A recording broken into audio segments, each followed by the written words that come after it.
ఈ రోజు యొక్క ప్రాముఖ్యత అనగా సర్వలోకమును సృష్టించినటువంటి దేవుడు, జీవానికి మరణానికి అధికారి అయిన దేవుడు, మానవునికి ఏది అసాధ్యమో అది సాధ్యపరచగలిగిన శక్తివంతుడు. ఆ మహాదేవుడు ఆ విధముగా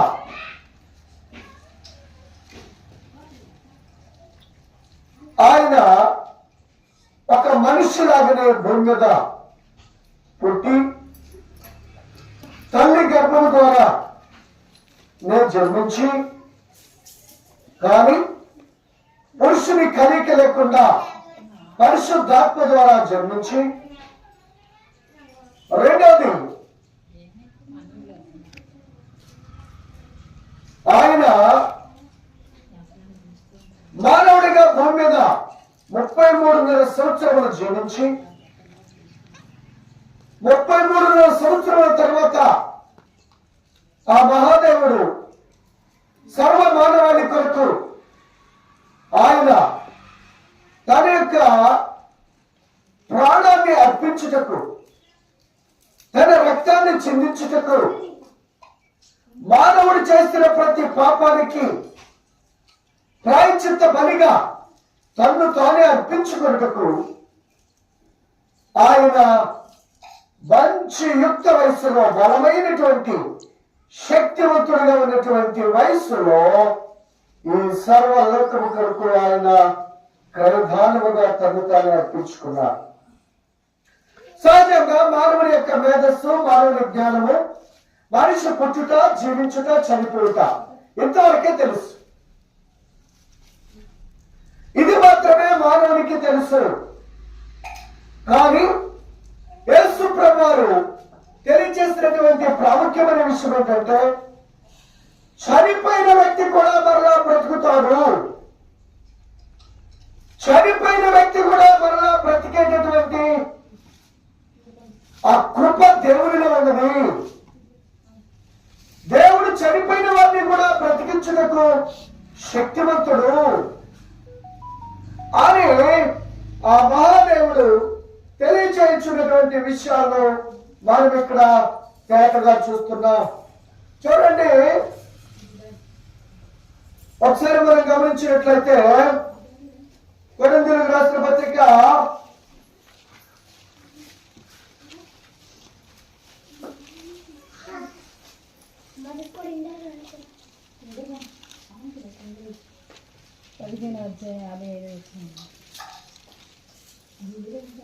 1 కొరింథీయులకు రాసిన పత్రిక చూడండి ఒకసారి. క్రీస్తు మృతుల నుండి 12వ వచనం, క్రీస్తు మృతుల నుండి లేపడి ఉన్నాడని ప్రకటించుచుండగా మీలో కొందరు మృతుల పునరుద్ధరణ లేదని ఎట్లు చెప్పుచున్నారు. మృతుల పునరుద్ధరణ లేని ఎడల క్రీస్తు కూడా లేపడి ఉండలేదు. మరియు క్రీస్తు లేపడి ఉండని ఎడల మేము చేయి పడుతున్న వ్యర్థమే, మీ విశ్వాసముల వ్యర్థమే. దేవుడు క్రీస్తును లేపడని ఆయన గురించి మేము సాక్ష్యము చెప్పుచున్నాము కదా. మృతులు లేపబడిన ఎడల దేవుడు ఆయన్ను లేపలేదు కనుక మేము దేవుని విషయమై అబద్ధ సాక్ష్యములుగా ఆధారపడుచున్నాం. మృతులు లేపబడిన ఎడల క్రీస్తు కూడా లేపలేదు. క్రీస్తు లేపబడిన ఎడల మీ విశ్వాసం వ్యర్థమే, మీరెక్కడో మీ పాపములోనే ఉన్నారు. అంతేకాదు క్రీస్తునందు నిద్రించిన వారును నశించి ఈ జీవితకాలం మట్టుకే మనము క్రీస్తునందు నిరీక్షించే వారమైన మనుషులందరికంటే దౌర్భాగ్యమైనము. ఇప్పుడైతే నిద్రించిన వారిలో ప్రథమ ఫలముగా క్రీస్తు మృతుల నుండి లేపబడి ఉన్నారు. మనుష్యుని ద్వారా మరణము వచ్చిన కనుక మనుషుని ద్వారానే మృతుల పునరుద్ధారములు కలిగెను. ఆదామునందు అందరూ ఎలాగో మృతి పొందుతున్నారో అలాగునని క్రీస్తునందు అందరూ బ్రతికింపబడుతున్నారు. ప్రతి వాడును తన తన వరుసలోనే బ్రతికింపబడును. ప్రథమ ఫలము క్రీస్తు, తర్వాత క్రీస్తు వచ్చినప్పుడు ఆయన వారు బ్రతికింపబడుదురు. మనం ఇక్కడ చూస్తున్నాం. ఎంతో గొప్ప విషయాలను మనం చూస్తున్నాం. మానవులు జీవితంలో చూస్తున్నట్లయితే మనుషుల జీవితంలో రాజులున్నారు, ప్రధానులున్నారు, అధికారులున్నారు, భూస్వాములున్నారు, ధనికులున్నారు, కోటీశ్వరులున్నారు, చక్రవర్తులు, ప్రపంచాన్ని జయించినటువంటి అలెగ్జాండర్ లాంటి వాళ్ళు, ఎంతో మంది గొప్ప గొప్ప వారు ఉన్నారు. కానీ వారు లోకాన్ని జయించారు, సామ్రాజ్యాలను జయించారు, రాజ్యాలను జయించారు. కానీ మరణాన్ని జయించగలిగారా? మరణాన్ని వారు జయించలేకపోయారు. మరణం విషయంలో మరణం వారిని సమీపించినప్పుడు వారు ఓడిపోయారు. మరణమే గెలిచింది. పిల్లరా, చాలా మంది మాంత్రికులు మనం చూస్తున్నాం. మాంత్రికులు అనేక మంది చేతబడులు చేసి, చెల్లని పనులు చేసి ఎంతో మందిని వాళ్ళు చంపేస్తారు. కానీ వాళ్ళకి మరణం వచ్చినప్పుడు మరి దాని నుంచి వాళ్ళు తప్పించుకోగలరా? దాని నుంచి తప్పించుకోగలరా? ఎంతో మంది అలాగే చనిపోయిన వారిని మనం చూస్తున్నాం. శాస్త్రవేత్తలు ఉన్నారు. చాలా మంది శాస్త్రవేత్తలు కూడా ఈ లోకంలో కంటికి కనిపించిన వాటిని, నీటిలో కనిపించిన వాటిని, గాలిలో కనిపించిన వాటిని ఎన్నిటిలో కనుగొన్నారు. మరి వాళ్ళకి వచ్చే మరణం వాళ్ళకి తెలుసా? వాళ్ళు మరణాన్ని జయించగలిగారా? లేదా మానవుని జీవితంలో ఇది రహస్యం. ఏంటి? మానవుని జీవితంలో ఇది రహస్యం. దేవుడు తన వశములో ఉంచుకున్నారు. జనన మరణములు అనేవి నా వశం అన్నాడు దేవుడు. ఒక మనిషి యొక్క జననం అంటే తల్లి గర్భంలో ఆ జన్మించినటువంటి ఆ జీవకణం అది దేవుని యొక్క వశమై ఉన్నది. తర్వాత ఆ వ్యక్తి నిత్యమైనటువంటి మరణానికి వెళ్ళేది కూడా అది దేవుని వశమై ఉన్నది. అందుకే ఆ దేవదేవుని మనం చూసినప్పుడు ప్రేమగా యేసు ప్రభువారు ఈ లోకానికి తెలియజేస్తున్నటువంటి ఒక గొప్ప సందేశం ఏంటంటే పునరుద్ధానం అనేది ఉన్నది. మానవుని జీవితంలో పుట్టడము చనిపోవటమే కాదు, చనిపోయిన వారు మరలా బ్రతుకుతారు అని ఈ పరిశుద్ధ గ్రంథము తెలియజేస్తున్న సత్యం. చూసారా ఎంత గొప్ప మాటని మనం ఇక్కడ చూసామో చూడండి. ఇప్పుడైతే నిద్రించిన వారిలో ప్రథమగా క్రీస్తు మృతుల నుండి లేపడి ఉన్నాడు. చూసారా? అలాగనే క్రీస్తునందు అందరూ బ్రతికింపబడుదురు. అంత గొప్ప విషయం చూడండి. మనిషి ద్వారా మరణము వచ్చిన కనుక మనిషి ద్వారా మృతుల పునరుద్ధానమును కలిగను. ఎందుకు దేవుడు మనిషిగా రావాల్సి వచ్చిందంటే మరణం అనేది మనిషి ద్వారానే వచ్చింది లోకానికి. అంటే మరణం అనేది మనుషుల ద్వారానే ఈ లోకానికి వచ్చింది. మరణం మనుషుల ద్వారా వచ్చింది కాబట్టి ఆ మనిషికి వచ్చినటువంటి మరణాన్ని మరలా మానవ రూపంలో వచ్చినటువంటి దేవుని కుమారుడైనటువంటి క్రీస్తు ప్రభువు మరణమును జయించి మరలా మృత్యుంజయుడిగా ఆయన తిరిగి రావటం జరిగింది. మరణమును జయించిన దేవుడు మృతులకు పునరుద్ధానముందని ఈ లోకానికి తెలియజేయబడినటువంటి సత్యము ఈ పరిశుద్ధ గ్రంథంలో ఉంది. కనుక అందరూ లోకంలో చనిపోతారు, కానీ చనిపోయిన తర్వాత మరలా బ్రతుకుతారనేటువంటి విషయము మనం ఇక్కడ తెలుసుకుంటున్నాం. చనిపోవటం అనేది తెలుసు నీకు, కానీ నువ్వు తప్పకుండా మళ్ళా బ్రతుకుతావని దేవుడు నీకు తెలియచేస్తున్నా. ఇది ఎంత గొప్ప సత్యమో చూడండి ప్రియులారా. మానవుని మేధస్సుకు మించినటువంటి మా విషయం ఇది. ఇప్పుడు ఆదాము దగ్గర నుంచి ఎలాగో చనిపోయినారో అలాగే అందరూ మళ్ళా బ్రతుకుతారట, అందరూ మళ్ళా బ్రతుకుతారట. చూడండి ఎంత గొప్ప విషయము. ప్రతి వాడును తన తన వరుసలోనే బ్రతికింపబడను, ప్రతి వాడును తన తన వరుసలోనే బ్రతికింపబడను. ప్రథమ ఫలము క్రీస్తు, తర్వాత క్రీస్తు వచ్చినప్పుడు ఆయన వారు బ్రతికింపబడుతున్నారు.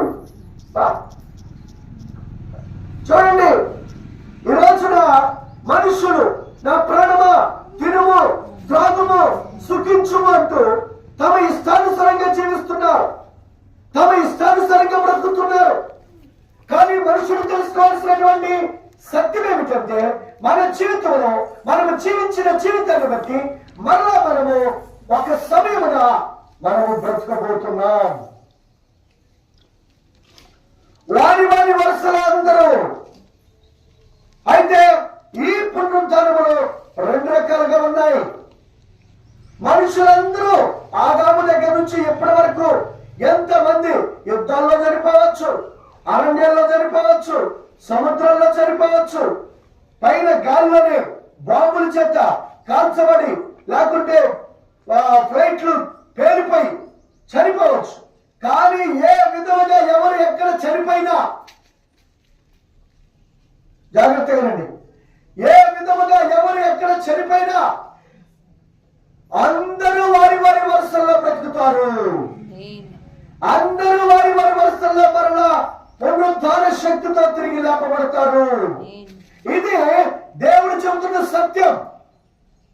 నువ్వు హిందువైనా, నువ్వు ముస్లిం అయినా, నువ్వు జైనుడు అయినా, నువ్వు సిక్కు అయినా, నువ్వు బౌద్ధుడు అయినా, నువ్వు నమ్మకత క్రైస్తవుడు అయినా, లేక నిజమైన క్రీస్తును కలిగినటువంటి క్రైస్తవుడైనా,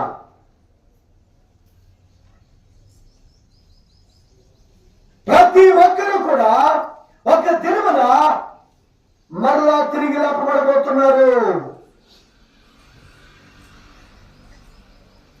చాలా మంది అనుకున్నారు ఇక్కడ అనిపించేదే అనిపించదు, ఇక్కడ బ్రతికిందే బ్రతుకు, ఇక్కడ మనం సంపాదించిందే సంపాదన, ఇక్కడ మనం చేయవలసిందే చేయటం, ఆ తర్వాత ఏమీ లేదు అనుకుంటున్నారు. కానీ ఇక్కడ ఉన్న జీవితము ఇది కొద్ది కాలమే,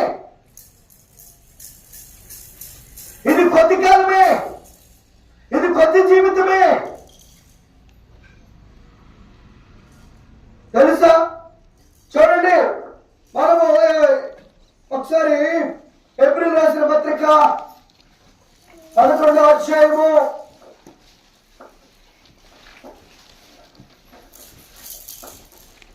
చూసారా?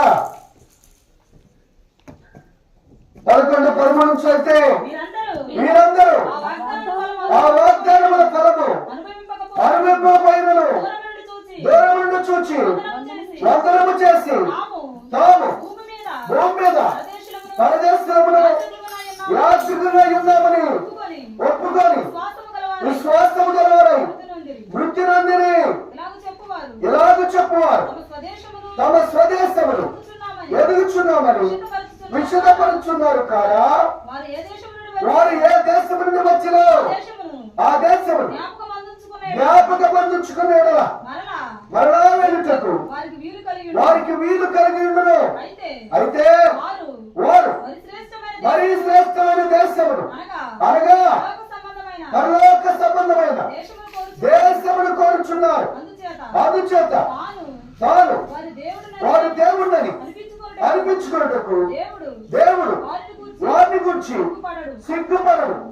అనగా ఆయన వారి కొరకు ఒక పట్టణము సిద్ధపరిచి ఉన్నాడు. చూసారా? ఎక్కడి నుంచో తెలుసా ప్రియులరా? ఆదాము దగ్గర నుంచి హేబేలు దగ్గర నుండి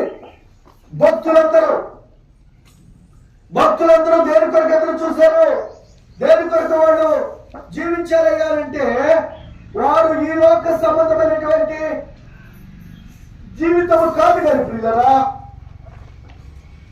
పరలోక సంబంధమైనటువంటి జీవితం కొరకు వాళ్ళు ఎదురు చూశారట. వాళ్ళు అనుకుంటున్నారు, భక్తులంతా చూడండి, తాము భూమి మీద పరదేశులను యాత్రికులమై ఉన్నామని ఒప్పుకొని విశ్వాసము గలవారై మృత్యులందరూ ఎలాగ చెప్పేవారు తమ స్వదేశమును వెలుగుచున్నామని విషదపరుచున్నారు కాదా. వారు ఏ దేశం నుండి వచ్చారో ఆ దేశమును జ్ఞాపకం తెచ్చుకునేలా మరలా వీళ్ళకు వారికి వీలు కలిగి ఉండదు. చూడండి, యేసు ప్రభు ఈ భూమి మీదకి రాకముందే దేవుడు తన భక్తులకు తెలియజేసినటువంటి సత్యం ఇది. ఆదాముకి ఏం తెలుసండి, అబ్రాహాముకి ఏం తెలుసండి? చూసారా, ఏలియా, ఎలీషాలు, ఆ భక్తులందరూ, అబ్రాహాము, ఇస్సాకు, యాకోబులు, ఆ భక్తులందరూ, దావీదు, సొలొమోను లాంటి జ్ఞానులందరూ, వీళ్ళందరూ ఒక వాళ్ళు పరలోక సంబంధమైన జీవితం జీవించారు,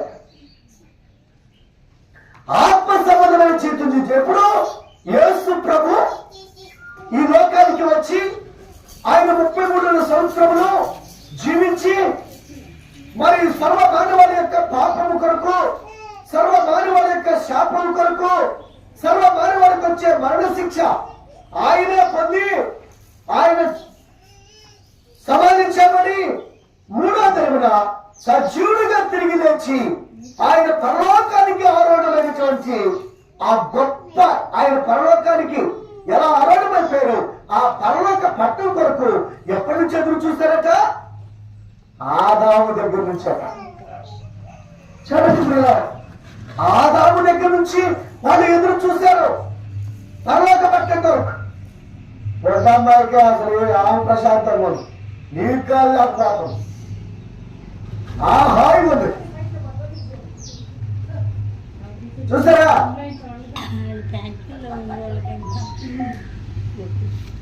అలవాటు చేసుకోవాలట. నువ్వు మిషనరీ కావాలి, మీ మమ్మీ నిన్నేదో షోకేస్ లో పెట్టి పెంచాలనుకుంటుంది కానీ నో.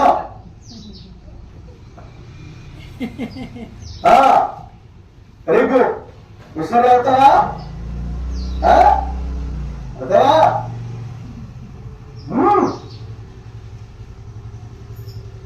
చూసారా, కనుక ప్రియులారా మనం గ్రహించాలి, ఆదాము దగ్గర నుంచి కూడా భక్తులందరూ ముందుగానే వాళ్ళు ఒక రాజ్యం ఉన్నది, ఒక పట్టణం ఉన్నది, దానిలో మేము ప్రవేశించబోతున్నాము. ఈ భూమి మీద జీవితము ఇది కొద్ది కాలమే మాకు, ఇది కొద్ది జీవితమే మాకు, ఆ తర్వాత శాశ్వతమైనటువంటి ఆ జీవితం ఉన్నది మాకు అని జీవించారు. మరి మనం ఎలా జీవిస్తున్నాం? చివరికి అనేక మంది నమ్మట్లేదని, అనేక మంది విశ్వసించట్లేదని యేసు ప్రభు మనకు మాదిరిగా ఉండటానికి వచ్చారు భూమికి. భక్తులైతే యేసు ప్రభు రాకముందే నమ్మారు, పునరుద్ధానం ఉన్నదని, నిత్య జీవం ఉన్నదని. మాది దేశం కాదు, ఏ దేశం? భూలోకమే ఒక దేశం, మాది దేశం కాదు, మేము పరలోకానికి వెళ్ళదై ఉన్నవారము, మేము పరదేశులము అని వాళ్ళందరూ కూడా ప్రియులుగా అలాగే జీవించారు. అలాగే వాళ్ళు పరలోకానికి వెళ్ళారు, అలాగే వాళ్ళు వెళ్ళిపోయారు.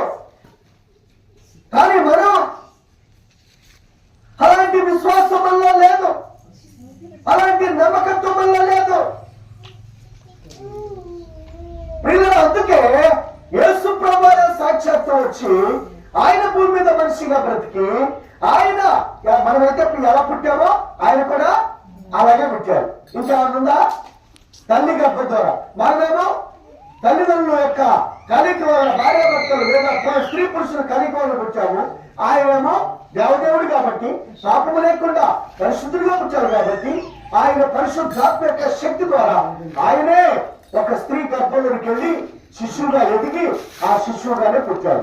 మనమేలా తల్లి గర్భంలో పెరిగి తల్లి గర్భంలో పెద్దయి 9 నెలల తర్వాత మనం ఎలాగైతే భూమి మీద జన్మిస్తామో అలాగే యేసు ప్రభు జన్మించారు. మనం ఎలాగైతే నీళ్లు తాగుతూ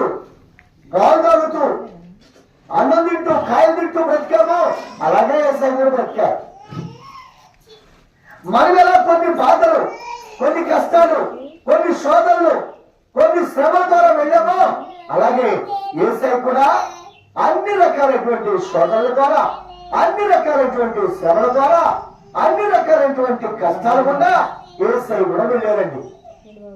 నీకు నాకే కాదు కష్టం. ఆయన భూమి మీద ఉన్నప్పుడు ఆయన మనవలే సమస్త విషయంలో శోధింపబడ్డారట. యేసు ప్రభు మనవలే సమస్త విషయాల్లో శోధించబడ్డారు. శోధించబడిన తర్వాత ఉన్నారా,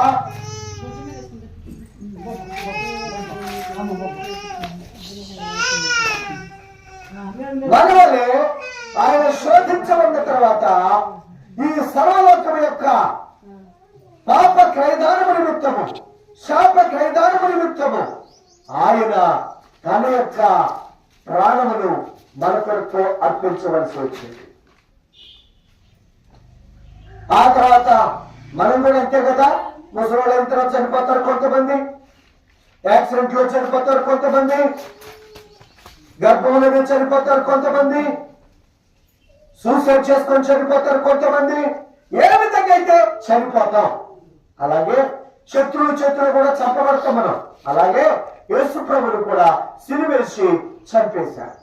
కానీ ఆయన చనిపోయే ముందు ఏమన్నారంటే, నా ప్రాణం ఇచ్చుటకు నాకు అధికారం ఉంది, నా ప్రాణం తీసుకోవడానికి కూడా నాకు అధికారం ఉంది. మరి ఏ దేవుడు అని చెప్పారా? నా ప్రాణమును ఇచ్చుటకు నాకు అధికారం ఉంది, నా ప్రాణాన్ని తీసుకోవడానికి కూడా నాకు అధికారము ఉంది. అలాగే తన ప్రాణము ఈ లోకం కొరకు పెట్టారు. మరలా దేవుని కుమారుడు ఆయన తిరిగి లేచారు. ఆయన చెప్తున్నటువంటి సందేశం ఈ రోజు మనం నేర్చుకోవాల్సిన పాఠం ఏంటంటే, మానవ జీవితంలో పునరుత్థానం ఉన్నది. అంటే మనకి తెలిసినంత వరకు పుట్టటం, పెరగటం, పెళ్లిళ్ళు చేసుకోవటం, పిల్లలకంటం, వాళ్ళకి ఆస్తి అంతస్తులు ఏదో కొంత సంపాదించటం, ఆ తర్వాత మనవాళ్ళ చూడటం, ఆయుష్ ఉంటే వాళ్ళ పెళ్లిళ్ళు చూడటం, లేకుంటే ఆయుష్ తప్పితే వెళ్ళిపోతాం. ఇంతవరకే అనుకుంటున్నాం మనం. కానీ ఈ రోజు మనం తెలుసుకోవాల్సిన సత్యం ఏంటంటే, మనము మరలా తిరిగి బ్రతకబోతున్నాము. ఒక రోజున మరలా మనము మట్టిలో నుంచి మహిమ దేవములతో లేపబడబోతున్నాం.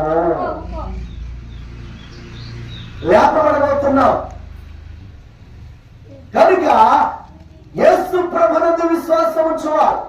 ప్రభు అంటారు, ఆయన మొట్టమొదట ప్రథమ ఫలముగా బ్రతికారట. అంటే వరుస మొదలైంది. చావులు ఎలా మొదలైనయో అలాగే పునరుద్ధరణ కూడా మొదలైపోయింది. మొదటి ఫలము క్రీస్తు.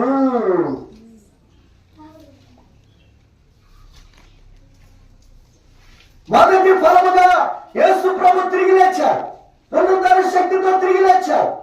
కాబట్టి ప్రియులారా, ఆయన వారు మరలా ఇప్పుడైనా పరలోకానికి వెళ్ళారు. తిరిగి లేచి తన శిష్యులు కనిపించారు, తన శిష్యులతో మాట్లాడారు. ఆ స్త్రీని వెళ్ళి చాలా మంది, మరియా,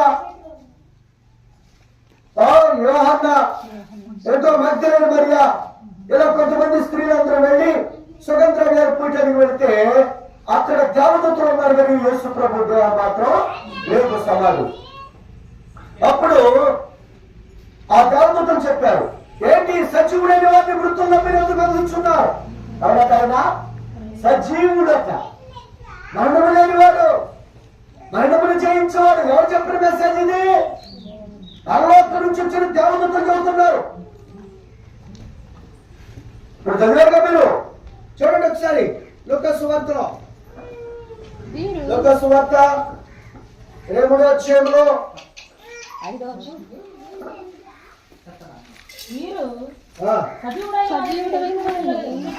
చూసారా? 2:5 వచ్చినవా? చదవండి. ఆయన ఇక్కడ లేడు, ఆయన లేచి ఉన్నాడు. ఆయన ఇంకా గలిలయలో ఉండినప్పుడు మనిషి కుమారుడు పాపిష్ఠులైన మనుషుల చేతికి అప్పగింపబడి సిలువ వేయబడి 3వ దినమందు లేవవలసి ఉన్నదని ఆయన మీతో చెప్పిన మాట జ్ఞాపకం చేస్తున్నారు. చూసారా ప్రియులారా, సజీవుడైన వారిని మీరు ఎందుకు మృతుల్లో వెలుగుచున్నారు? ఆయన ఇక్కడ లేడు, ఆయన లేచి ఉన్నాడు. ఎంత గొప్ప విషయం చూడండి. ఎవరు చెబుతున్న మెసేజ్ ఇది? ఎవరు చెబుతున్నటువంటి వార్త ఇది? దేవదూతలు చెబుతున్నారు.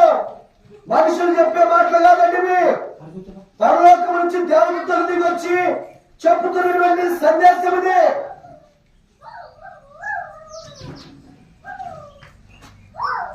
పరలోకం నుంచి దేవదూతలు దిగి వచ్చి చెప్తున్న సందేశం. చంపని చేతులు పెట్టుకుని అంటారు దీన్ని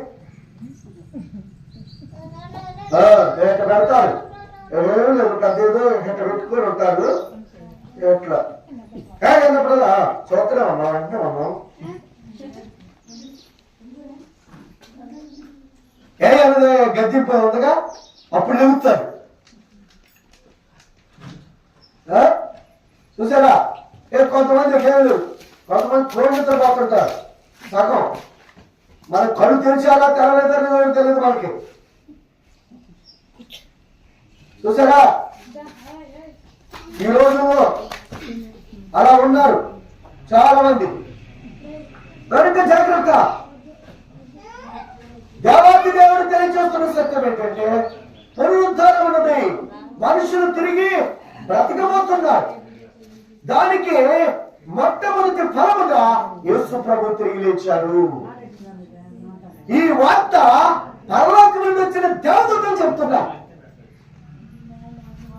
మనుషులు చెప్పుతున్నటువంటి వార్తలు కాదు, రచయితలు రచించింది కాదు, అదేందా కవులు కవిత్వంతో అల్లింది కాదు. పరలోకం నుంచి దేవుడు తెలియజేస్తున్నటువంటి సందేశం ఇది. నమ్మితే నువ్వు రక్షింపబడతావు. ప్రభు తెలుసా? నమ్మిన వాడు రక్షింపబడతాడు, నమ్మని వానికి శిక్ష విధించబడింది. నమ్మితే నువ్వు రక్షింపబడతావు. యేసు ప్రభు నీ కొరకే చనిపోయి, నీ కొరకే ఆయన శిక్ష భరించి, నీ స్థానంలో నీ శిక్షను ఆయన భరించి చనిపోయి మరలా 3వ దినం తిరిగి లేచినాడని నమ్మితే నువ్వు రక్షింపబడతావు. కనుక మరి మనం ప్రభు నమ్ముతున్నామా? ప్రభు ఇచ్చినటువంటి ఆయన సందేశాన్ని మనం నమ్ముతున్నామా? చూడండి, ఆయన ఎంత గొప్ప దేవుడు. ఆ విధముగా ఆయన మాట్లాడటము మనము చూస్తున్నాం. లేచిందే కాదు గాని శిష్యుల దగ్గరికి వెళ్ళి అనేక సార్లు ఆయన మాట్లాడారు. శిష్యులతో మాట్లాడారు. ఆహారం తిన్నారు, చేపలు తిన్నారు, చూడండి రొట్టె తిన్నారు. దెయ్యాలు అయితే తింటాయా? దెయ్యాలు తింటాయండి? దెయ్యాల శరీరము ఉండదు. కనుక చక్కగా ఆయన ఆహారం తిన్నారు. శిష్యులందరినీ హెచ్చరించారు. ఆ తర్వాత పరలోకానికి ఆరోహణమై వెళ్ళారు. ఆయన వెళ్ళేటప్పుడు చెప్పినటువంటి సందేశం ఏంటంటే, నేను వెళ్ళుచున్నాను, మరలా తిరిగి వస్తాను. వచ్చినప్పుడు అది ఆ మాట మనం చదివామన్నమాట. క్రీస్తు వచ్చినప్పుడు ఆయన వారందరూ మరలా బ్రతికింపబడతారు. యేసు ప్రభు మరలా ఈ భూమికి రాబోతున్నారు. ఆయన రావడానికి కావలసినటువంటి సూచనలు చెప్పారు. నేను వచ్చేటప్పుడు భూకంపాలు కలుగుతాయి, ఉల్కలు పడతాయి, చూసారా? కరువు కాటకాలు వస్తాయి, యుద్ధాలు వస్తాయి, ఇవన్నీ చెప్పారు. మరి ఇవన్నీ జరుగుతున్నాయా లేదా? జరుగుతుంది. అంటే ఆయన రాకడికి ముందుగా జరగవలసిన సూచనలు జరిగినాయి. అంతేగా వస్తారు. కనుక ఆయన వచ్చినప్పుడు ప్రియులారా మనము తప్పకుండా తిరిగి లేపబడాలి. గుర్తుపెట్టుకోండి. మరి లేపబడాలంటే యేసు ప్రభునందు విశ్వాసం ఉంచాలి. పునరుద్ధానం 2. ఆయన వచ్చినప్పుడు మొట్టమొదటి తిరిగి లేస్తారు. కొంతమంది తిరిగి లేచిన వారు తీర్పులోకి వెళతారు. మొట్టమొదటి పునరుద్ధానంలో లేచిన వారికి తీర్పులు, మొట్టమొదటి పునరుద్ధానంలో తిరిగి లేచిన వారికి పరిశుద్ధులుగా వెళ్తారు. వాళ్ళు యేసు ప్రభు రావడంతోనే ఆయన ప్రజలందరూ లేచి ఆయనతో పాటు 1000 ఎందుకు వెళ్ళిపోతారు. కానీ రెండోసారి తిరిగి రాస్తారు చూడు, వాళ్ళు శిక్ష అనుభవించాలి. అందుకని అంటారు కదా, భోజనాలకు ముందు ఉంటారట. ఏంటి? నువ్వు ముందే దెబ్బలాటికే అమ్మా, దెబ్బలాటికే అలా మాట్లాడతారు. అంటే ఆవిడ ముందే ఉంటుంది. భోజనానికి ముందు, భోజనానికి ముందు దెబ్బలాటకంటే మాట్లాడట్లా. చూసారా? పెద్దలు అంటారు ఏమని? భోజనానికి ముందుండాలి, ఆ దెబ్బలాటకి వెనకాల ఉండాలి అంటారు. ఇప్పుడు మనం కూడా యేసు ప్రభు చెబుతున్న సత్యం ఏంటంటే పునరుద్ధానంలో కూడా మనం ముందుండాలి, వెనకుండా కూడా. భోజనానికి ముందుంటే మంచిదే, పునరుద్ధానంలో కూడా మనం మొదటి పునరుద్ధానంలో తిరిగి లేవాలి. మొదటి పునరుద్ధానంలో తిరిగి రావాలంటే ఆయన వారు మాత్రమే తిరిగి లేస్తారట. ఆయన వారంటే ఎవరైతే యేసు ప్రభువు దేవుడిగా రక్షకుడిగా అంగీకరించి ఆయన నా కొరకు ఈ లోకానికి వచ్చి నా స్థానంలో ఆయన చనిపోయి తిరిగి లేచారని నమ్ముతారో వాళ్ళే మొదట పునరుద్ధానంలో తిరిగి లేస్తారు. ఆయన వారు మొదట వేసేది. ఆ తర్వాత భూమి మీద ఉన్న ప్రతి మనిషి తిరిగి లేస్తాడు. అప్పుడు తీర్పు జరిగింది. ఆ తీర్పులో ప్రభు రక్తంలో కడగబడకుండా జీవ గ్రంథంలో పేరు లేకుండా ఉన్న వారందరూ ఎక్కడికి వెళ్తారు? నిత్యాగ్ని గుండానికి వెళ్తారు. కనుక ప్రియులరా, ఈ రోజున మనము నిత్య జీవానికి వెళ్ళడానికి దేవుడు మనల్ని ప్రేరేపించి ఆయన సరిగ్గా తీసుకొచ్చారు. మొదటి పునరుద్ధరణలో మనము తిరిగి లేపటానికి ఈ విషయాలు మనకు తెలియచేయడానికి దేవుడు మనల్ని ప్రేరేపించి ఆయన సరిగ్గా తీసుకొచ్చారు. నా ప్రేరేపణ ఎక్కడ ఎవడు నా సన్నిధికి రాడు. ఇవాళ దేవుడు నిన్ను ప్రేరేపించి ఆయన సరిగ్గా తీసుకొచ్చాడు. ఎందుకంటే తెలుసా, మొదటి పునరుద్ధరణలో తిరిగి లేపడతారు. నమ్మితే నువ్వు తిరిగి లేపడతావు, నమ్మకపోతే రెండోసారి తిరిగి లేపడతావు, కానీ నిత్య శిక్ష గురవుతావు. కనుక మన జీవితంలో నమ్మి రక్షణ పొందేవారిగా ఉన్నామా, నమ్మక శిక్ష పొందేవారిగా ఉన్నామా? ఒకసారి మనం పరిశీలన చేసుకొని ప్రభు సన్నిధిలో ప్రార్థన చేసుకుందాం. మహాపరిశుద్ధుడైన తండ్రి, ప్రేమ నమ్మకమైన మా దేవా, ఈ పాదాలకి స్ఫూర్తిని ఇస్తుంటారు. ఇందులో ఒక్కరిని దర్శించారు, మీరు కింద భద్రపడతారు. ప్రభా, మీ మాటలు ఎంత నమ్మదగినవి, మీ మాటలు ఎంత సత్యమైనవి. తండ్రి, అసాధ్యము అనుకున్నది మానవుడికి సాధ్యము చేసి చూపించిన సర్వశక్తిమంతుడయ్యా, అందుకే మీకు స్థుతులు చెల్లిస్తున్నాను. నాయన, మానవుడు పుట్టడము, జీవించడము, చనిపోవడం వరకే తెలుసు, కానీ పునరుద్ధాన శక్తితో తిరిగి లేస్తాడు అనేటటువంటిది మీరు నేర్పిస్తున్న గొప్ప పాఠములు. ఆయన మీరు చూపిస్తున్నటువంటి గొప్ప మాదిరి ప్రభావ, ఒక నిజ సత్యములు ఆయన. అందుకే మీకు స్థుతులు చెల్లిస్తున్నా. నీ అందరి విశ్వాసం ఉంచే వారందరూ మీరు వచ్చినప్పుడు అందరూ వారి వారి వస్తువుల్లో తిరిగి లేస్తామట. అందుకే మీకు స్థుతులు చెల్లిస్తున్నాం, మీకు స్తోత్రాలు చెల్లిస్తున్నాం ప్రభా. మీరు కూడా మొదటి పునరుద్ధానంలో తిరిగి లేచే భాగ్యం ఒకటవచ్చు. అయ్యో, మొదటి పునరుద్ధానంలో తిరిగి లేచే వారందరికీ వాళ్ళు పరిశుద్ధులై ఉంటారట. వాళ్ళు నా తండ్రి పాపం లేని వారిగా, మరణం లేని వారిగా, ఎన్నటికీ శిక్ష లేని వారిగా యుగ యుగములు దేవుని పరలోక రాజ్యంలో నిత్య జీవంలో ఉంటారట. ఆ భాగ్యం పొందుకునే కృపను మాకు దయచు నాయన. యేసుక్రీస్తు వారు ఉండగా ఎవరైతే తమ పాపములు ఒప్పుకొని మారు మనసు పొంది పాప క్షమాపణ తమ క్రీస్తునామములో బాప్తిస్మం తీసుకొని జీవించిన కాలం అంతా ఆయన చెప్పినట్లుగా ఆయన యందు భయభక్తులు కలిగి జీవించిన వారు తప్పకుండా ఆయన వచ్చినప్పుడు మరలా మట్టైపోయినటువంటి సమాజంలో నుంచి మహిమ దేహములతో మరలా తిరిగి లేపడతామని గొప్ప సత్యాన్ని నాకు వివరిస్తున్నందుకు మీకు స్తుతులు చెల్లిస్తున్నాను. ఈ గొప్ప విశ్వాసం మాకు అందరికీ దయచేయండి. ఈ విశ్వాసంతో మేమందరము మొదటి పునరుద్ధారణలో లేపబట్టడానికి కావలసిన అర్హతను సంపాదించుకునే భాగ్యాన్ని దయచేయండి. తండ్రి, మీరు ఎక్కడో చూపించి ఒక్కొక్క బిడ్డను దర్శించి రక్షించి మహిమ ఘనత ప్రభావాలు పొందమని క్రీస్తు నామమున ప్రార్థించి వేడుకొంచున్నాము తండ్రి. ఆమేన్. దయచేసి పిల్లలందరూ కూర్చుండాలి. చూడండి, మరి ఇప్పుడు సాక్ష్యం చెప్పుతున్నటువంటి అమ్మాయి రెడ్డి బ్యాంకులో పనిచేసి మరి చక్కగా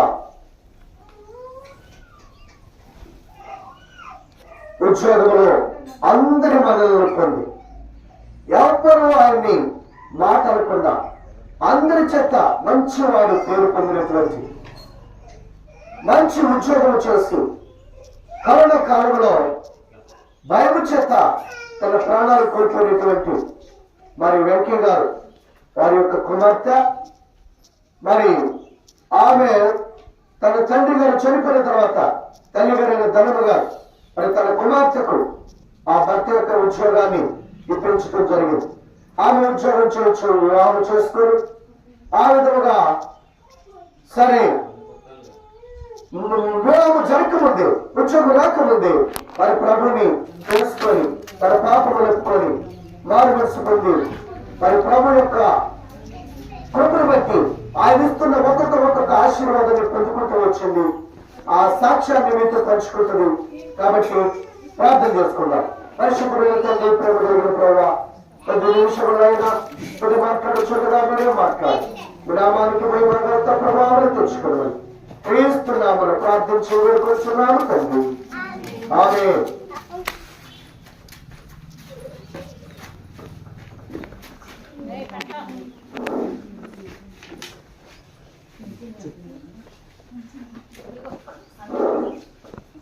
కూడి వచ్చిన ప్రతి ఒక్కరికి నా వందనాలు. నీకు అంచని సాక్ష్యం ఏంటంటే నాకు ఆగస్టు 28న డెలివరీ అయింది. దేవుని కృపను బట్టి నార్మల్ డెలివరీ అవ్వాలని నేను ప్రేయర్ చేసుకున్నాను. దేవుని చిత్తం చక్కగా నాకు ఏమి ఇబ్బంది లేకుండా, ఏ ఇష్యూ లేకుండా చక్కగా నార్మల్ డెలివరీ అయింది. హాస్పిటల్కి వెళ్ళిన ఒక 5 అవర్స్లోనే నాకు మంచిగా ఫ్రీ డెలివరీ అయింది. హెల్తీగా బేబీ పుట్టింది, దాని పుట్టింది, అంతా మంచిగానే ఉంది. తర్వాత వెంటనే డెలివరీ అవ్వగానే రూమ్కి షిఫ్ట్ చేశారు. రూమ్కి షిఫ్ట్ చేసిన తర్వాత బేబీ మంచిగానే ఉంది. ఫీడింగ్ తీసుకోవడానికి నా దగ్గర అంటే నాకు తెలియకో మళ్ళీ తను తీసుకోలేకపోవడం వల్ల సరిగ్గా ఫీడింగ్ తీసుకోలేదు. మరి దానివల్ల మరి ఏమో తెలియదు కానీ ఆ డే అంతా బాగానే ఉంది. నెక్స్ట్ డే మార్నింగ్ వాళ్ళు హాస్పిటల్లో బాక్స్ వాళ్ళు చేపించారు. చేపించినప్పుడు తను నర్సులు వాళ్ళందరూ చెకప్స్కి రౌండ్స్కి వచ్చి చూస్తూ ఉండేవాళ్ళు. బేబీ ఎలా ఉంది, ఫీడింగ్ తీసుకుంటుందా లేదా, మదర్కి ఎలా ఉంది ఏంటి అని చెప్పేసి వచ్చి చెక్ చేస్తూ ఉండేవాళ్ళు. అలా వచ్చినప్పుడు బేబీకి మేమైతే అబ్జర్వ్ చేయలేదు కానీ నర్స్ వచ్చి చూసినప్పుడు హ్యాండ్స్, లెగ్స్ అని కొంచెం బ్లూయిష్గా మారినట్టు అనిపించింది. ఏంటి ఇలా ఉంది అని చెప్పేసి అడిగినప్పుడు మాకు అంతకు ముందు ఈవినింగ్ అలా అనిపించింది. మళ్ళీ వెంటనే నార్మల్ అయిపోయింది. నార్మల్ బ్రిటిష్లో వచ్చేసాయి. అలాగేమన్నా వస్తాయేమో అనుకున్నాం మేము, మాకు తెలియదు కదా. అలాగా బాగా చేసిన తర్వాత తీసుకొచ్చి పడుకోబెట్టినప్పుడు కూడా అలా బ్లూయిష్గా హ్యాండ్స్, లెగ్స్ బ్లూ కలర్లో వచ్చాయి, లైట్ బ్లూ కలర్లో. ఇంకేంటా అని చెప్పేసి ఒకసారి డాక్టర్ దగ్గర తీసుకెళ్ళండి అని చెప్పి మా నర్స్ చెప్పారు. తీసుకెళ్ళాం. పక్కన ఇటు డెలివరీ అయితే ఇటు డెలివరీ హాస్పిటల్ వాళ్ళ మదర్ది, అటు ఫ్రంటే వాళ్ళ అబ్బాయి పిల్లల హాస్పిటల్, సేమ్ వాళ్ళది రిలేటెడ్. వెళ్ళి చూపించాం. డాక్టర్ అవన్నీ చెక్ చేసి సమ్ ఎక్కువను ఈజ్లో ఏదో తీశారు.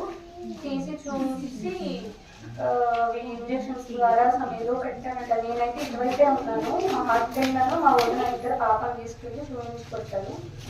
తీసుకెళ్లారు. మళ్ళీ పాపను తీసుకురాలేదు. ఇట్లా ఏదో తీసి ఇట్లా లోపల ఉంచారంట. 24 hours లోపలే ఉంచారంట. ఇంక్యుబేటర్లో పెట్టాలంట అని చెప్పేసి నాకేం చెప్పారు.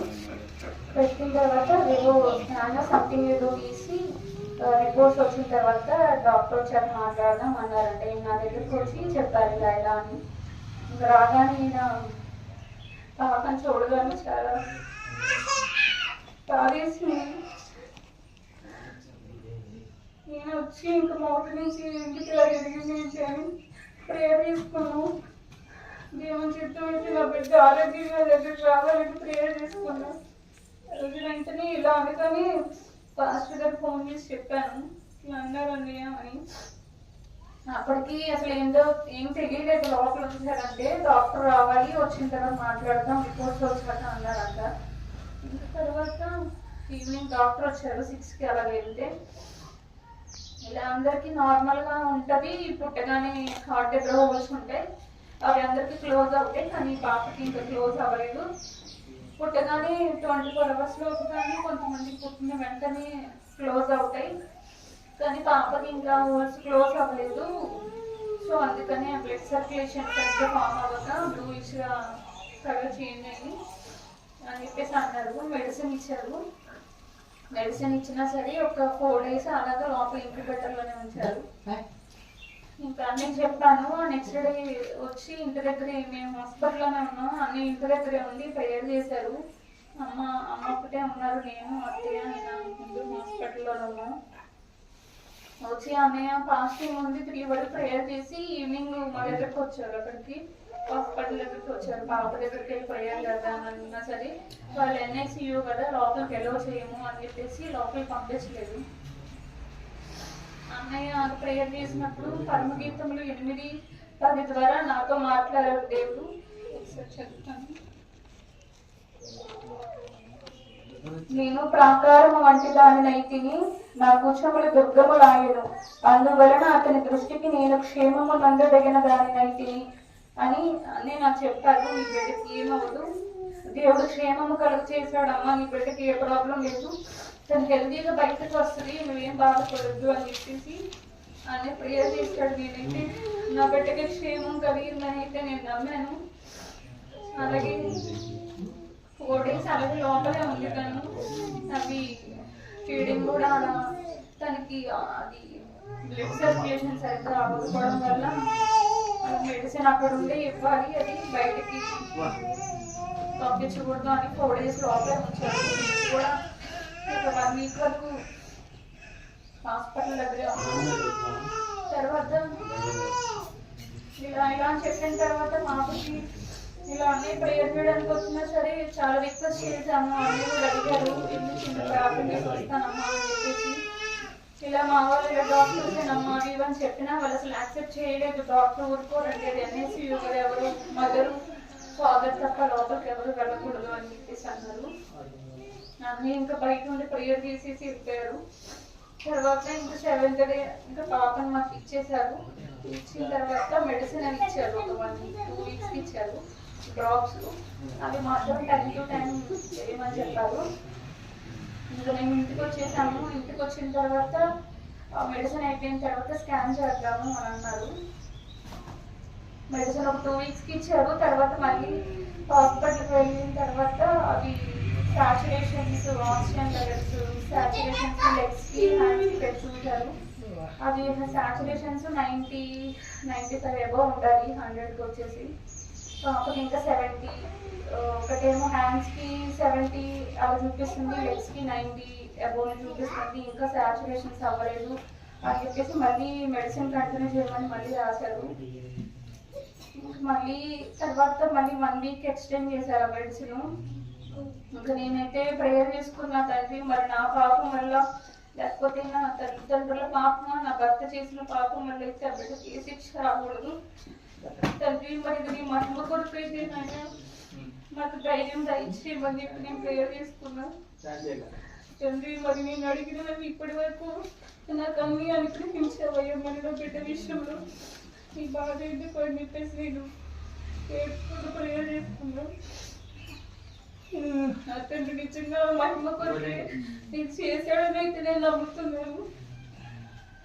అలాగే తర్వాత మళ్ళీ మెడిసిన్ వాడిన తర్వాత మళ్ళీ హాస్పిటల్కి వెళ్ళాను.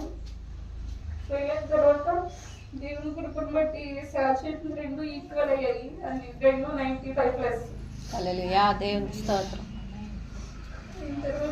తర్వాత వాళ్ళు స్కాన్ చేద్దాము మెడిసిన్ వాడిన తర్వాత అన్నారు. అన్నయ్యకి చెప్పారు. అన్నయ్య బయలుదేరి ఆ రోజు వచ్చారు, మధ్యాహ్నానికి వచ్చారు. 11కి 10:30 కలా వచ్చి ఇంకా ఫాస్టింగ్ ఉండి మా ఇంటి దగ్గర నేను, మా మమ్మీ, మా హస్బెండ్ అందరూ కలిసి ఈ వరకు ప్రేయర్ చేశాను. పాపని పలుకడి ముందు పడుకోబెట్టుకొని 3:30 వరకు ప్రేయర్ చేశాము. నెక్స్ట్ డే స్కానింగ్ ఉందన్నప్పుడు అన్నయ్య అన్నారు, నీకు ఏం ప్రాబ్లం లేదు, దేవుడు ఆల్రెడీ స్వస్థపరిచాడు, మరి టెన్షన్ పడుతుంటారు. నేను ప్రేయర్ చేసుకున్న తండ్రి చెడిపోయిన బాగు చేసే దేవుడు కదయ్యా అని చెప్పేసి తను చెయ్యి ప్రేయర్ చేశారు. తర్వాత నెక్స్ట్ డే హాస్పిటల్కి వెళ్తే ఆయన అన్నారు, స్కానింగ్ ఏం అవసరం లేదు, 6th month కదా స్కాన్ చేద్దాం, ఏం అవసరం లేదు అన్నారు. కానీ ఆ టెన్షన్ అనేది మనసులో అలా ఉండిపోతుంది కదా. ఇప్పుడు ఏదో ఒక ఆందోళన, టెన్షన్ ఉండేది. పాప కొంచెం ఏడ్చిన, ఏదన్నా స్టమక్ పెయిన్ వచ్చి ఏడ్చిన, కోరిక పెయిన్ లాగా వచ్చి ఏదో తెలియని బాధ, ఆందోళన ఉండేది, సంతోషం ఉండేది. తర్వాత కానీ అమ్మమ్మ కానీ దేవుని స్వస్థపరిచేయడానికి ఏదో పాప ఏడ్చినప్పుడల్లా కొంచెం ఏదైనా తను గనీసీగా ఉన్నప్పుడల్లా చాలా భయం వేసింది. కానీ తర్వాత 6th month కి టైం వచ్చింది, వెళ్ళాను. వెళ్ళిన తర్వాత స్కానింగ్ ఒక వేరే దగ్గర సపరేట్ బయట రాశారు. అక్కడికి వెళ్తే వాళ్ళ డాక్టర్ లేరు, ఒక 2 weeks వరకు రారు అని అన్నారు. మళ్ళీ తర్వాత వెళ్ళి అక్కడ వాళ్ళు లేరుండండి వేరే దగ్గర జాయింట్ అంటే ఆయన ఇప్పుడేం కంగారు ఏం లేదు, నిదానంగా చేయించవచ్చు, ఇప్పుడు ప్రాబ్లం లేదు అన్నారు. ఆయన రిక్వెస్ట్ చేశాడు, లేదండి మేము మాకు కావాలి, మేము తెలుసుకోవాలి, స్కాన్ చేయించుకుంటాం అని రిక్వెస్ట్ చేస్తే వేరే డాక్టర్ దగ్గరికి రాశారు. వెళ్ళి స్కానింగ్ తీపించుకున్నాము. వెళ్ళి ఇక్కడ స్కాన్ తీపించుకోవడానికి వెయిట్ చేస్తుంటే అక్కడ చాలా మంది చిన్న చిన్న పిల్లలు వచ్చారు. వాళ్ళందరూ చూస్తే అందరికి సిజేరియన్ జరిగిన వాళ్ళే కనిపిస్తున్నారు. వాళ్ళందరూ చూసి చాలా భయం వేస్తుంది. అమ్మో నాకు నా బిడ్డకి ప్రాబ్లం ఉండకూడదు తప్ప, నా బిడ్డను స్వస్థపరచుకోవాలని నమ్ముతున్నాను. ఏ ఇబ్బంది లేకుండా తండ్రి నా బిడ్డ రిపోర్ట్స్ అన్ని నార్మల్ గా రావాలని ప్రేయర్ తీసుకున్నాను. ఈయన పాపని పట్టుకొని అవన్నీ రాయించాము. డాక్టర్ అవన్నీ చెక్ చేసి లోపల స్కానింగ్ రూమ్ పంపించారు. ఈయన పాపని ఎవరో పెట్టుకుని కూర్చొని ఉన్నారు. ప్రెస్ అవన్నీ తీయమని చెప్పారు. డాక్టర్ రావాలి, వెయిట్ చేయండి అని చెప్పారు. వెయిట్ చేస్తున్నాము. నేను ఇక్కడ కూర్చొని నేను పక్కనే కూర్చున్న బిడ్డ మీద పాప గుళ్ళో పడుకోబెట్టుకుని కూర్చున్నారు. నేను కూర్చొని ప్రేయర్ చేసుకుంటా, అంతా నార్మల్ రిపోర్ట్ వస్తారయ్యా అని చెప్పి దేవుని చిత్తం అలా చూసుకుంటూ ఫోన్ తీసాను. తీస్తే నేను చెప్పి ఉన్నాను, అది తప్పక నెరవేరుస్తాను అని చెప్పి దేవుడు నాతో మాట్లాడారు. నిజంగా ఖచ్చితంగా తండ్రి అలా మాట్లాడి వెంటనే డాక్టర్ వచ్చి స్కాన్ చేసి అమ్మ నీ బిడ్డకి హోల్స్ లేవు, అంతటి రోజు అయిపోయింది, తను చాలా హెల్దీగా ఉంది, అందరి పిల్లలు అలా ఉంటారు, నీ బిడ్డ అలాగే ఉంటుంది, నీ బిడ్డకి ఏ ప్రమాదం లేదు అని చెప్పేసి చెప్పారమ్మ. నీ బిడ్డ ఆరోగ్యంగా ఉంది, నువ్వెందుకు బాధపడుతున్నావు, నాకు వెంటనే వేడుకొచ్చేసింది. తండ్రి నీకు స్థుతులయ్యా, నా బిడ్డను స్వస్థపరిచినందుకు నీకు వందనాలు తండ్రి అని చెప్పుకుంటున్నా. ఆయన ఎందుకమ్మా ఏడుస్తావు, నీ బిడ్డని దేవుడు ఎవరు స్వస్థపరిచాడు అని మేమందరూ చాలా సంతోషించామని. నిజంగా దేవుడు చేసిన గొప్ప కార్యమై నా జీవితంలో మరి తండ్రి నాకు అడిగినవన్నీ నువ్వు తప్పక అనుగ్రహించావు కదయ్యా. నా బిడ్డ విషయంలో మరి నాకు ఎందుకు తండ్రి కేదనాన్ని నేను చాలా బాధపడ్డాను. కానీ నా తండ్రి నా బిడ్డను స్వస్థపరిచి ఆరోగ్యంగా నాకు తిరిగి నా చేతులకు అప్పగించాలని, అందుకని ఎవరి దేవతకి నేను స్తుతులు చెల్లించుకుంటూ మరి ప్రేయర్ పెట్టించుకొని సాక్ష్యం చెప్పుకొని ఆయన కృతజ్ఞతకి ఇచ్చుకొని మరి భోజనాలు పెట్టుకుంటారని ఇలా అనుకున్నాను. దేవుడు చెప్తే ఇప్పుడు నా బిడ్డ నేను ఆరోగ్యంగా దేవుడి సన్నిధికి తీసుకొచ్చి ఇలా చెప్పుకుంటాను. నేను అనుకున్నది దేవుడు నేను అనుకున్న దానికంటే ఏమోగా చెప్పారు. నేను ఏం లేదు, మా క్షేమం దయచేశాడు మా దేవుడు. ఆయన ప్రాకారంగా తండ్రి నీ బిడ్డని స్వస్థపరిచాడని చెప్పిన ఏదో తెలియని ఒక బాధ ఉండేది. అందరు ఇట్లా హోల్స్ కొందరు కూడా అలాగే ఆయన అన్నారు. అయితే 6th month కి అలాగే హోల్స్ మూడుంది, 1 year వరకు. 9th month కి అలాగే స్కాన్ చేద్దాము, లేదంటే సిజేరియన్ జరగాల్సి వస్తుంది, అది ఆపరేషన్ ద్వారా హోల్స్ పూర్తి చేయాలి అని చెప్పేసి చెప్పారు. మాకు ఆ మాట అనగానే చాలా టెన్షన్ వచ్చింది. ప్రభా మరి ఏ ఆపరేషన్ నా బిడ్డ మీద ఏ కత్తి పడుకుంటుందండి, నాకు నార్మల్ డెలివరీ ఇచ్చావు కదయ్యా, నా బిడ్డ మీద మరి ఏ ఆయుధము పడకుండా దేవా నా బిడ్డను స్వస్థపరచండి. నేను ప్రేయర్ చేసుకున్న దేవుడు నేను అడిగింది నాకు దయచేసుకోండి. నేను బిడ్డ దేవాది దేవునికి స్తుతులు చెల్లించుకుంటున్నా. మరి నా బిడ్డకి మళ్ళీ ఏ ప్రాబ్లం ఏమి లేకుంటే నా ఆరోగ్యంగా తండ్రి తన దేవుని పనిలోనే తండ్రి మరి తన కోసమే ఆ బిడ్డ బ్రతకాలని, నా అత్త వాళ్ళు జరపని విగ్రహాదులు శాపాలు కానీ మేము చేసిన పాపములకి నా బిడ్డ మీద పడకుండా ఆ దేవుడి కోసమే ఆ బిడ్డ ఎదగాలని మీరు అందరూ ప్రేయర్ చేయండి. ఈ చిన్న సాక్ష్యం దేవుడు దీవించుగా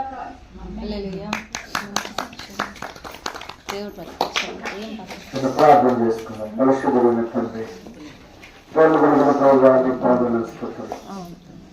స్వస్థపరిచే దేవుడు మీరు. నిత్యముగా మన రాగములు భరించాను, మన వస్త్రములు వహించాను, అతని క్రమణ దెబ్బలు బట్టి మనకు స్వస్థత. ఈ మాటలు ఎంత గొప్ప ప్రభు, ఎంతో మంది ఇలాంటి సాక్ష్యాలు చెప్పుచున్నారు. కనుక మేము కూడా ఈ శక్తిని పొందుకోవాలి, నిలిచే స్వస్థత, నిలిచే విడుదల, విమోచన పొందుకోవాలి. అన్నిటికంటే పాపము నుండి విడుదల, శాపము నుండి విడుదల ఆయన పొందే భాగ్యాన్ని తెచ్చి ఆ నిత్య మరణం నుంచి విమోచించబడే కృపను అనుగ్రహించి ఇదిగో చిన్న బిడ్డలైనా మీరు మీకు స్వస్థపరిచినందుకు తీసుకుంటారు. తండ్రి మీకు వందనాలు చెల్లిస్తున్నా. దేవుడు ఆ బిడ్డను దీవించి ఆశుభకరంగా అనేకులకు దేవుడికరంగా పెద్దయిన తర్వాత కూడా మీ సాక్షిగా గుండె ప్రాముఖ్యమైన అవడం, ఆ గుండె ఆ హృదయంలో నీకు స్థలం ఇచ్చే బిడ్డగా చేసి నీవు నివాసం చేసే మందిరముగా బిడ్డను మార్చుకో. నీ సాక్షిగా నిలబెట్టి నీ నామానికి భయం తెచ్చుకోండి. తల్లిదండ్రులు కానీ పుత్రులు కానీ పాప శాపములు బిడ్డ మీదకి రాకుండా ఈ బిడ్డను దేవుడు స్వస్థపరిచారు. దేవుని బిడ్డ అనే గ్రహింపుతో దేవుని యొక్క బిడ్డగా పెంచడానికి సహాయం చేసి భయం పొందడం విన్నటువంటి మాకందరికి తగిన విశ్వాసము దయచేసి విశ్వాసముతో అసాధ్యమైన కార్యములను మేము కూడా సాధ్యపరుచుకునే కృపలను గురించి మహిమ పొందమని. డాక్టర్లు అయితే సంవత్సరం తర్వాత అయినా ఆపరేషన్ చేయాలన్నారు. కానీ ఏ ఆపరేషన్ లేకుండా మొట్టమొదటి పుట్టినటువంటి ఆ 3 దినములలోనే నువ్వు స్వస్థపరిచేవాడైనా నీకు వందనాలు. మీరు మాట ఇస్తే భూమి ఆకాశం గతించవచ్చుగా ఆ మాటలకు కొల్లైన సొన్నైన కొట్టివేయబడతాయన. అందుకు మీకు స్తుతులు చెల్లిస్తున్నాను. మీరు కృప చూపించి స్వస్థపరిచినందుకు స్తుతి మహిమ ఘనత ప్రభావం మీకే చెల్లించుకుంటూ క్రీస్తున్నామని ప్రార్థిస్తున్నాము తండ్రి. ఆమేన్. అందులో మీకు అందరికీ దయచేసి అందరూ చదివేవారు పాట పాడుచుండగా ప్రభుత్వం కానుక సమర్పించుకున్నాం. తర్వాత భోజనం తయారు చేసి తీసుకొచ్చి అందరూ భోజనం చేసుకుంటుంది.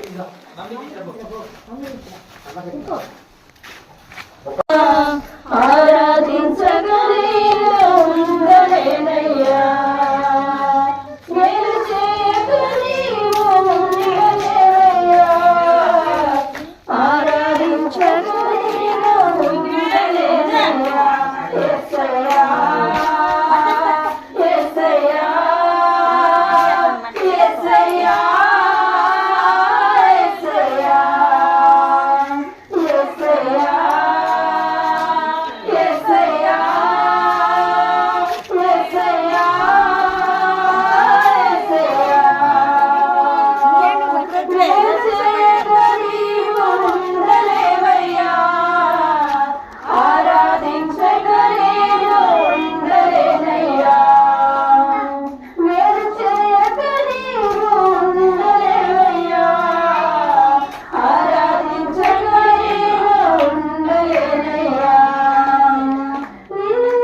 నాయన డాక్టర్లు అయితే అవలేదు కాదు అసాధ్యమనుచున్నాను.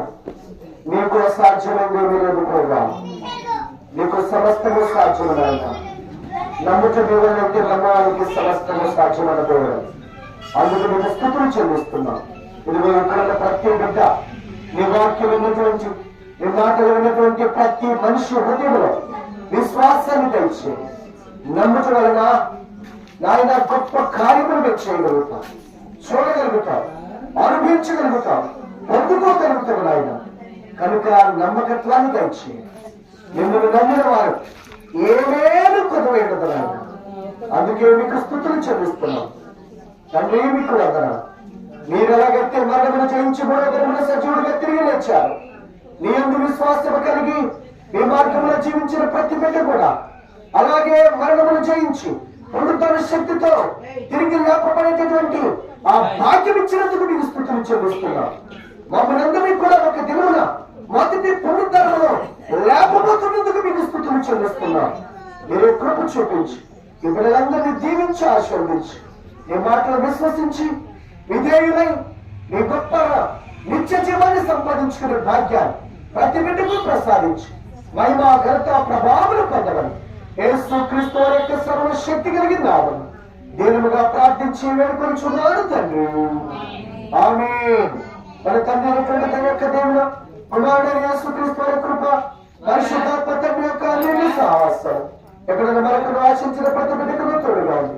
విడిపించబడి రక్షించబడినట్లు పరిశుద్ధాత్మ నడిపించి మహిమా ఘనత ప్రభావాలైన పొందుగాక. ఆమేన్. వందనాలండి మీకందరికి. దయచేసి మీ కొరకు చక్కని భోజనం సిద్ధం చేసి తీసుకొచ్చారు. అందరూ భోజనం చేసి వెళ్ళవలసిందిగా ప్రభు పేరుతో మీకు అందరికీ మనం చేస్తున్నాం. మంచిది. ఈ నెల 27, 28, 29 రాత్రి ప్రతి రాత్రి 6:30 గంటలకు ఇక్కడ 3 రోజులు పూజలు జరుగుతాయి కనుక దయచేసి అందరూ ప్రార్థన చేయండి. తప్పకుండా మీరందరూ కూడా రావాలని ఆశతో మిమ్మల్ని అందరినీ ప్రేమతో ఆహ్వానిస్తున్నాం. మంచిది. వందనం.